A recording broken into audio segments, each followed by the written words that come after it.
Assalamualaikum warahmatullahi wabarakatuh. Salam sehat dan sejahtera bagi kita semua.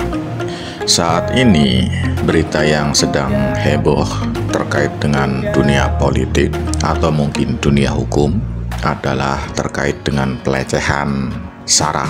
Pelecehan yang dikaitkan dengan suku, agama, dan ras. Dan itu terjadi menyangkut nama-nama seperti Arteria Dahlan, Edi Mulyadi, Azam Khan, dan dulu pernah sekali nama Ahok. Ya, Ahok. Edi Mulyadi ini adalah seorang wartawan senior sebenarnya. Dia pernah bekerja di media-media besar seperti Media Indonesia, TV, TPI, dan juga Warta Ekonomi. Dia juga memiliki profesi sebagai seorang penulis di beberapa surat kabar, termasuk juga praktik konsultan atau praktisi public relation. Dan Edi Mulyadi ini juga pernah menjadi caleg sebuah partai untuk daerah pemilihan Jakarta dan juga pernah menjadi sekjen GNPF Ulama.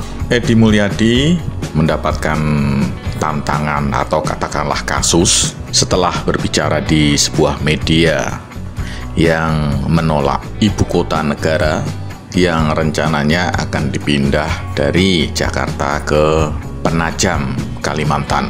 Ketidaksetujuan Edi Mulyadi ini diungkapkan dengan mengatakan siapa yang mau pindah ke Kalimantan sana, yang kemudian mengilustrasikan Kalimantan adalah hutan yang hanya menjadi tempat buangan jin, yang kemudian hal itu menjadi protes keras dari masyarakat Kalimantan yang seolah-olah pernyataan Edi Mulyadi ini merendahkan mereka. Kalimantan juga dihuni oleh manusia-manusia beradab yang juga menjadi bagian dari warga Indonesia.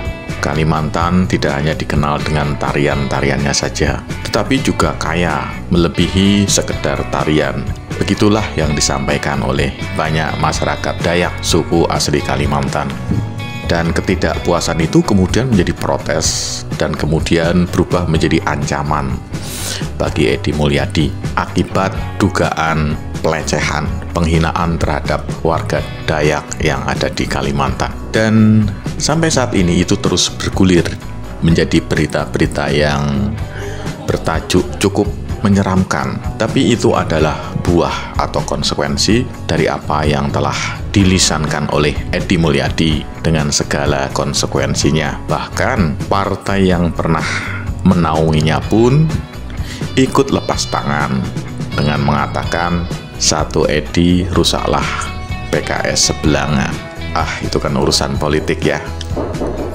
Tapi yang menarik kemudian, ketidaksukaan masyarakat Dayak juga menyasar ke salah seorang kerabat, seorang teman bicara Edi Mulyadi, yaitu Azam Khan. Azam Khan ini ternyata seorang lawyer, seorang advokat yang tentunya harus terukur dalam lisan. Tapi pada saat Edi Mulyadi berbicara di depan pers dan dianggap mendiskreditkan, menghina penduduk Kalimantan, justru Azam Khan, seorang advokat ini ikutan nyeletuk dengan memunculkan kata-kata monyet yang seolah-olah itu mengarah ke yang tertarik ibu kota negara di Kalimantan, ya paling itu. Tentu itu menambah kemarahan saudara-saudara kita masyarakat Dayak Kalimantan. Dan hingga kini konsekuensi itu menuai protes yang terus bergulir, yang nanti kita ikuti saja ujungnya seperti apa.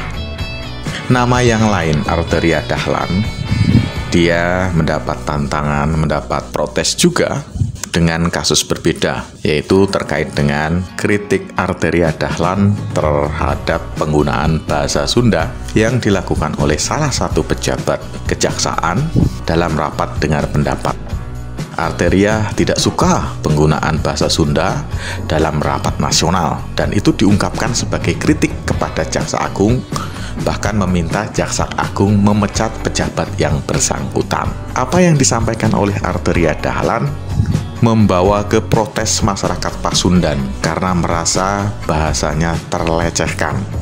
Asumsi pelecehan bahasa Sunda ini terus bergulir menjadi bentuk demonstrasi yang dilakukan di berbagai daerah. Bahkan, apa yang dilakukan oleh Arteria Dahlan membawa risiko kepada partai yang menaunginya, PDIP. Kita lihat nanti ujungnya seperti apa.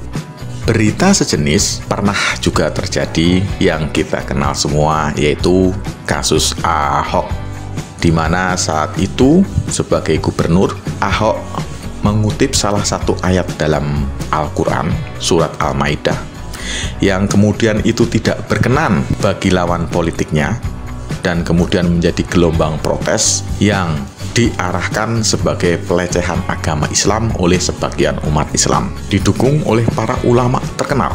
Dalam kasus ini saya harus menyatakan secara tegas dulu bahwa ketika bicara Ahok ini, ada sebagian pendapat yang kalau kita membicarakan Ahok, kalau kita berdiri seolah-olah di pihak Ahok, kita membela agamanya.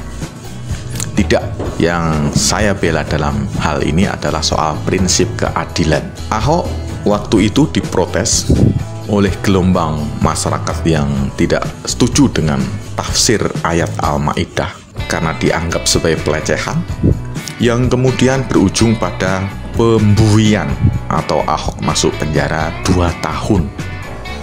Kejadian Ahok sudah terjadi cukup lama, tapi kemudian orang selalu mengingatnya, dan kita lihat apa yang akan terjadi pada Edi Mulyadi, Azam Khan, dan Arteria Dahlan. Ketiganya sama-sama menyinggung soal SARA terkait dengan politik, tapi kemudian dalam kasus Ahok, politik masuk ke ranah hukum yang menghasilkan 2 tahun penjara. Pada kasus Edi Mulyadi, Azam Khan, dan Arteria Dahlan, kita lihat apakah kasus ini dilihat murni sebagai politik, sebagai oposisi, kritik oposisi terhadap pemerintahan yang sah, ataukah kemudian masuk ke ranah hukum seperti halnya kasus Ahok yang menghasilkan penjara. Kita lihat nanti. Dalam hal ini, kasus Ahok menjadi rujukan. Ada anggapan salah oleh masyarakat atas tafsir yang terkait dengan SARA. Ahok sudah meminta maaf, tetapi proses hukum terus berlanjut sampai ke penjara. Edi Mulyadi, Azam Khan, kasusnya sangat mirip, menyinggung soal suku yang terkait dalam hal ini adalah masyarakat Dayak Kalimantan tidak suka, protes hingga sampai dengan ancaman, dan gelombang protes ini semakin kuat. Kita lihat apakah akan berujung ke penjara juga bagi yang bersangkutan. Demikian juga dengan Azam Khan, dia memiliki kasus yang sama dengan Edi Mulyadi. Terkait dengan Arteria Dahlan, karena beliau masuk dalam lingkungan organisasi partai politik yang berkuasa, yang besar, apakah akan dilindungi atau tidak? Kita lihat nanti. Yang jelas, ada faktor keadilan yang menjadi pertanyaan masyarakat. Mayoritas masyarakat publik bukanlah ahli hukum. Tentu mereka yang diwakili dalam video ini memiliki pertanyaan-pertanyaan yang sederhana. Apakah kasus yang serupa ini mendapat perlakuan yang sama dalam hukum, ataukah tergantung pada tafsir dan minat dan siapa di belakang individu yang dianggap memicu keributan? Kita lihat, ini adalah ujian terhadap keadilan, bukan pembelaan terhadap suku, agama, ras seseorang, tetapi lebih pada prinsip keadilan. Keadilan adalah tindak lanjut dari keimanan. Bahkan orang tidak bisa disebut sebagai orang yang bertakwa kalau dia tidak bisa bersikap adil. Itulah sebabnya konten ini saya sampaikan.